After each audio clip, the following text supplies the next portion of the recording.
Hey investing friends, it's time for our July income update of our $124,000 Tfsa dividend growth portfolio. Let's do this! For those new to the channel, let's glance at our portfolio's dividend calendar. January, April, July, this month, and October are the big months. And February, May, August, and November are really small. The other months land somewhere in the middle. In July, we received dividends from the following 13 companies. We'll go through each paycheck we received, adding up our totals along the way, starting with the smallest payer, not paycheck. But before we begin, I want to thank you for helping us out by smashing that like button and subscribing to follow our TFSA journey to financial freedom. And now, for our dividends. Our first and smallest paycheck received was 65 cents from Vanguard's S&P 500 Index ETF, VFV. It provides close to 0% of our total dividend income. This will never provide a huge portion of passive income for us as it has a low yield and has a 15% withholding tax on the distribution in our TFSA. We have this as a US growth play. It does have a decent 5-year dividend growth rate of 6.1%. Our second paycheck was $3.84 by Goeasy Ltd. It provides us with 0.2% of our yearly dividend income. This is the first dividend payment we received from Goeasy since bringing it back into the fold. We missed you. Goeasy is now a mid-cap again with its recent run-up in price. It is a great dividend grower of 8 years with a 5-year growth rate of 38%. With our yield on book value of 4.2%, we only wish we had more shares. After 2 small paychecks, we near $5 at $4.49. Our next paycheck was $51.08 from our favorite bank, Toronto Dominion Bank. It provides us with 2.6% of our annual dividend income. TD has a 12-year dividend growth streak with an 8.7% 5-year CAGR on its dividend to go along with a 4.4% yield. Its 5-year average yield is only 4%. It has a relatively low payout ratio, giving it still some room to grow even if earnings are flat for the year.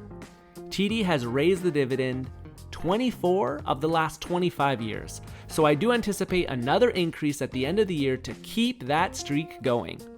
TD is the second oldest dividend payer in our portfolio, paying dividends ever since 1857.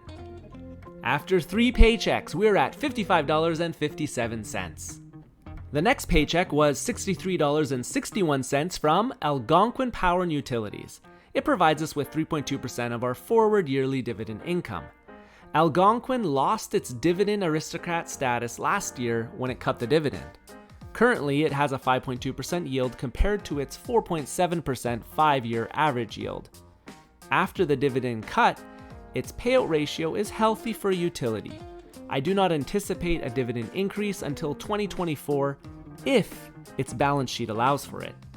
After 4 paychecks, we smashed through the triple-digit mark to $119.18.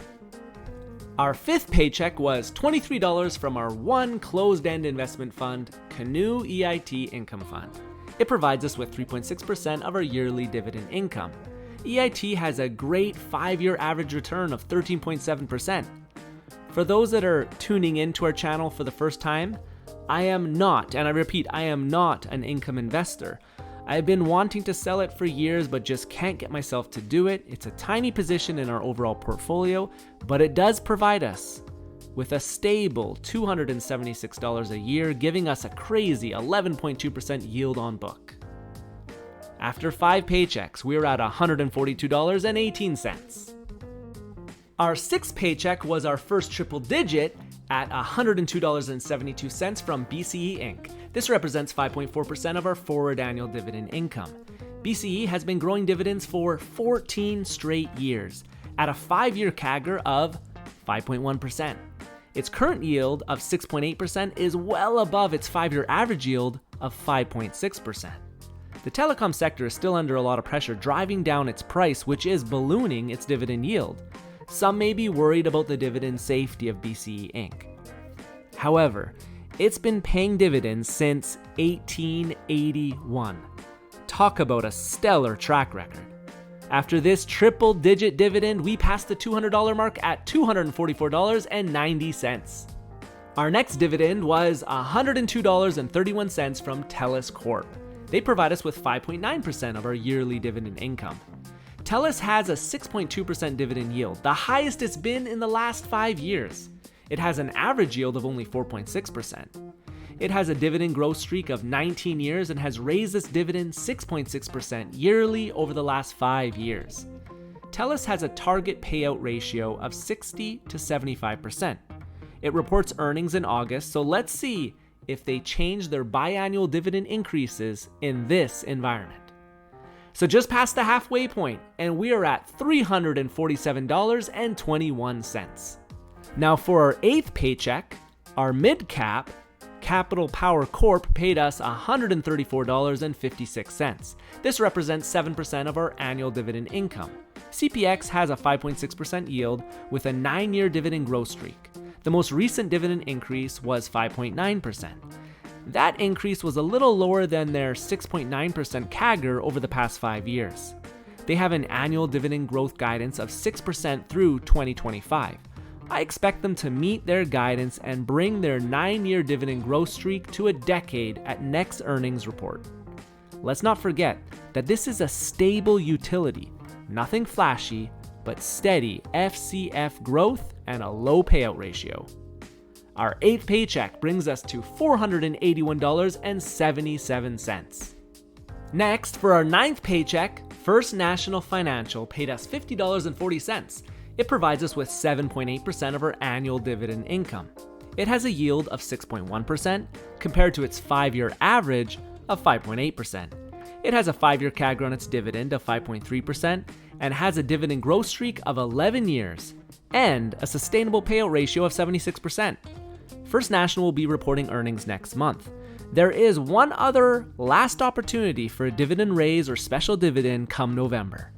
With our 9th paycheck, we are halfway to $1,000 at $532.17.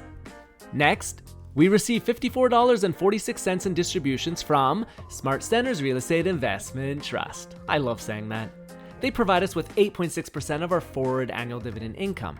They are trading above their 5-year average yield of 6.2% at a yield of 7.4%.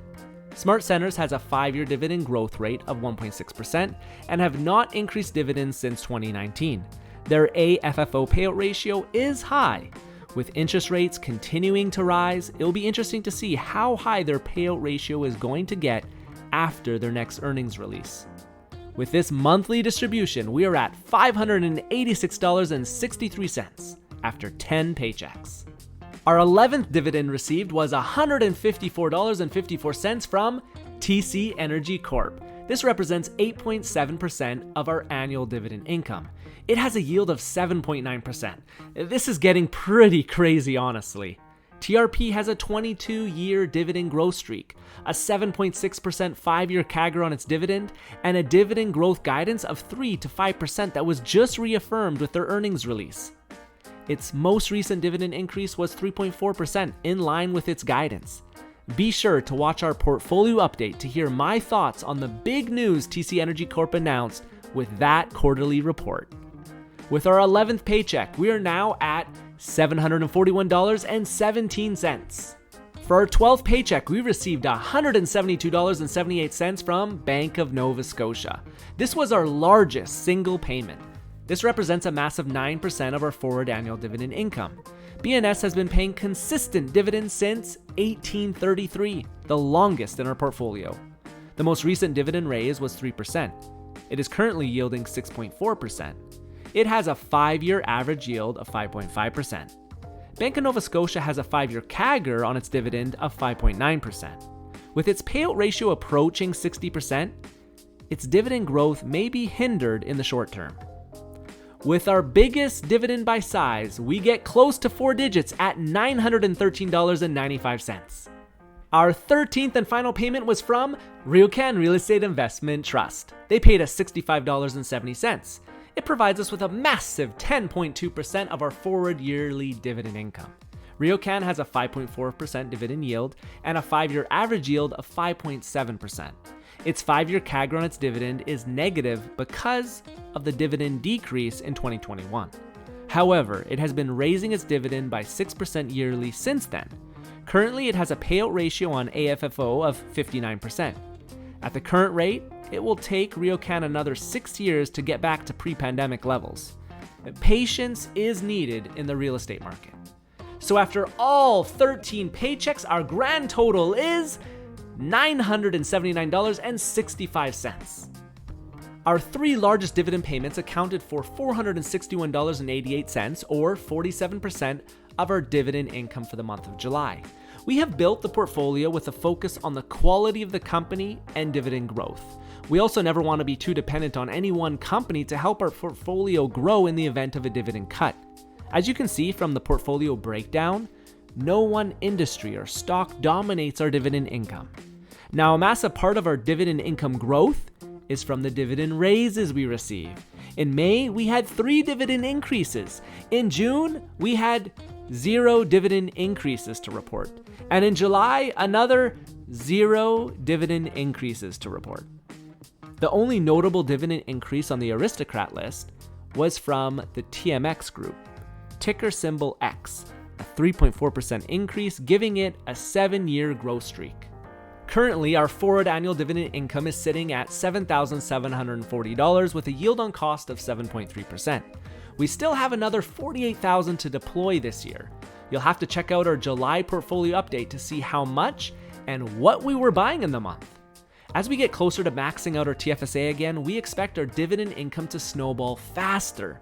Those that follow our channel know that we see our dividends as our little minions that work hard for us so we don't have to. With our minions working harder and harder each year, we can forecast where we'll be in about 10 years. Thank you so much for all your support on the channel, and don't forget to follow us on Blossom with the link below. Until next time, I'm Mr. Financial.